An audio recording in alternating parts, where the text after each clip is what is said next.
Ne te laisse pas le droit d'échouer. Bonjour et bienvenue dans les secrets de Chronos. Je suis Thierry Doriot, ton coach en organisation et l'auteur de la méthode Chronos qui booste ta maîtrise du temps. Aujourd'hui, nous allons voir pourquoi l'échec n'est pas envisageable. Mais avant ça, laisse-moi te dire que tu peux t'abonner à la chaîne en cliquant en dessous.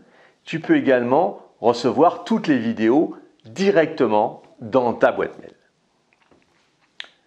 Tes priorités et tes objectifs sont le fruit d'une réflexion avancée par rapport à tes valeurs, tes envies de succès.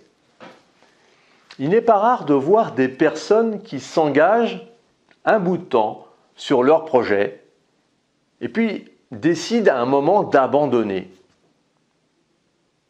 Or, seul celui qui abandonne échoue. On peut éprouver les pires difficultés à atteindre un objectif. Mais tu ne peux pas abandonner. Il en va de ton estime de toi, de l'image que tu renvoies, de ta confiance. L'échec est quelque chose d'assez mal perçu dans notre société. C'est surtout un sentiment qui n'est pas accepté pour la plupart des personnes. En effet, ce n'est pas quelque chose d'agréable. Mais tu n'es pas obligé de subir ce sentiment et de baisser les bras. Qu'est-ce que cela fait d'avoir échoué 1399 fois avant de découvrir comment fabriquer l'ampoule électrique? Eh bien, Thomas Edison répondit « Je n'ai pas échoué 1399 fois, j'ai simplement découvert 1399 manières de ne pas produire de la lumière dans une ampoule. » En réalité, si tu as appris quelque chose au travers de déconvenues, alors tu n'as pas échoué. En définitive, ce n'est pas l'échec qui est dommageable, mais c'est la peur d'échouer, du qu'en dira-t-on et du regard des autres. Alors il nous faut absolument combattre cette peur. Les erreurs font partie du processus de réussite. Pourquoi a-t-on si peur d'échouer ? Avant d'apprendre à s'en débarrasser, il est impératif de comprendre d'où vient cette peur. Bien qu'il y ait de nombreuses causes, la plupart du temps, c'est une éducation très rigide, où il fallait tout réussir d'emblée, où l'échec n'était pas envisageable dans la famille, que la peur apparaît. Les parents non encourageants, humiliants ou punitifs lors d'échecs la font naître également à l'âge adulte. Nous avons tous ainsi, à l'âge adulte, une croyance bien précise de ce qu'est un échec. Pour certains, échouer à un examen, par exemple, peut être vécu comme un signe d'apprentissage. Je n'ai pas assez révisé, je n'ai pas été productif, car pas assez concentré. Alors que pour d'autres, c'est comme si la mort les attendait.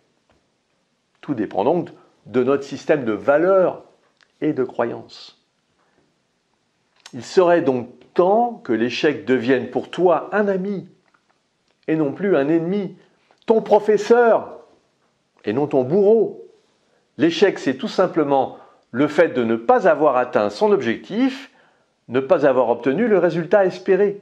Cela peut être dû à plusieurs choses, comme le fait de ne pas avoir mis en place les actions nécessaires à la réalisation de ton objectif, ou que ce n'était pas la méthode la plus adaptée pour arriver à tes fins, ou encore que tes actions étaient insuffisantes pour un objectif trop grand.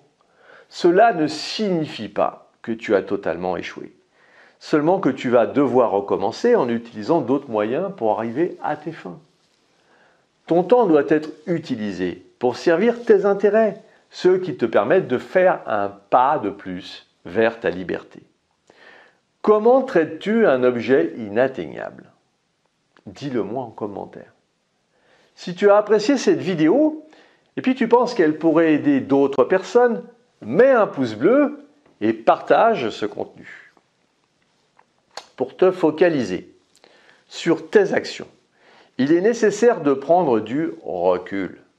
C'est ce que je te propose de mettre en place avec toi en t'offrant un coaching d'une demi-heure.